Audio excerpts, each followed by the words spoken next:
खबर के साथ शुरुआत करेंगे। पाकिस्तान की सेना ने 26 लोगों की मौत की पुष्टि कर दी है। 26 लोगों की मौत हुई है, यह बयान पाकिस्तान की सेना की तरफ से जारी किया गया है।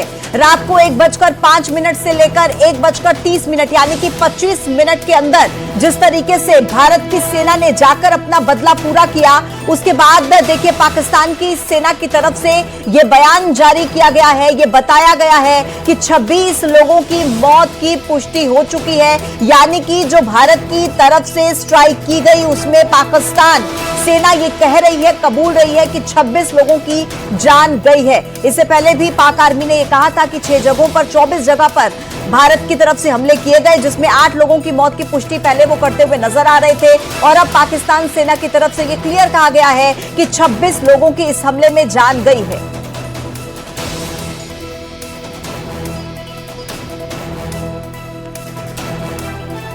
तो ऑपरेशन सिंदूर, जिसके तहत भारतीय सेना ने आतंकियों से 22 अप्रैल का पूरा बदला ले लिया है, आखिर कैसे दिया गया इस पूरे ऑपरेशन को अंजाम और कैसे सेना ने आतंकियों के ठिकानों को कर दिया है नेस्तनाबूद। सबसे पहले एक रिपोर्ट आपको दिखाते हैं, वो रिपोर्ट आप देखिए और साथ में कुछ तस्वीरें।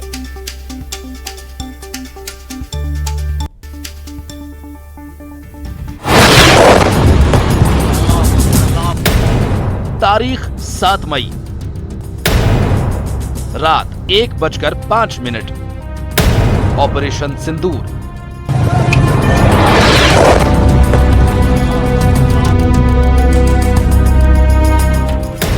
सेना के वो 25 मिनट।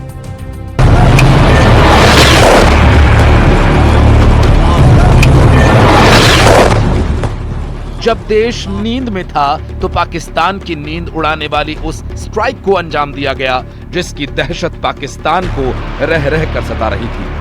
एक के बाद एक 9 ठिकानों पर धमाकेदार हमला किया गया।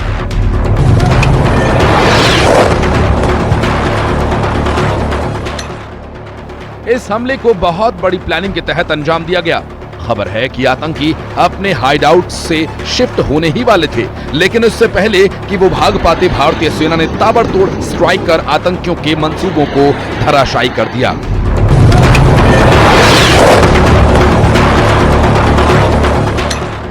आतंकियों के ठिकानों को तबाह बर्बाद करने के बाद अब हर कोई इस ऑपरेशन के पीछे की कहानी जानना चाहता है।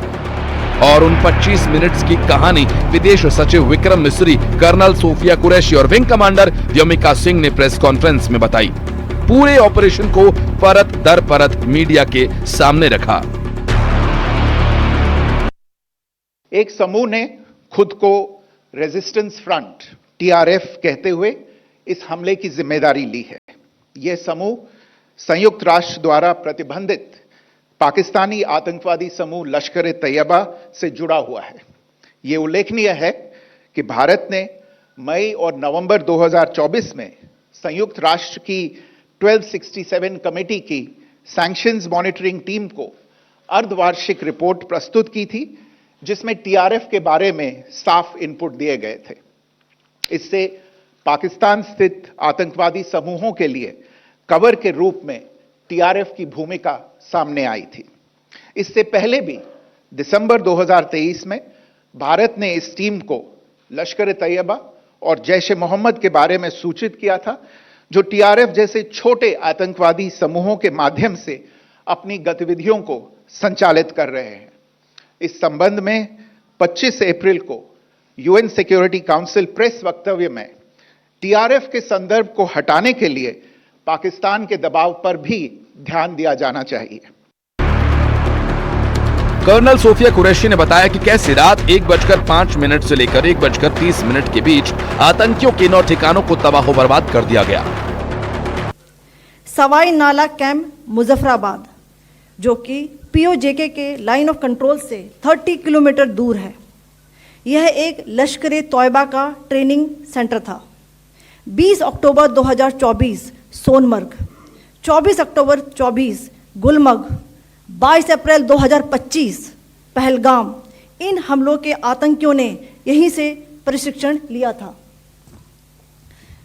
सैयदना बिलाल कैंप मुजफ्फराबाद, यह एक जैश-ए-मोहम्मद का स्टेजिंग एरिया है।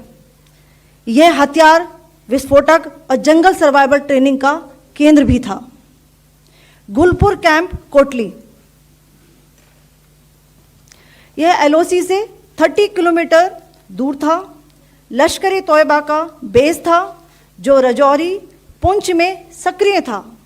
20 अप्रैल 2023 को पुंछ में और 9 जून 2024 को तीर्थ यात्रियों के बस हमले में यहीं से आतंकी को ट्रेन किया गया था।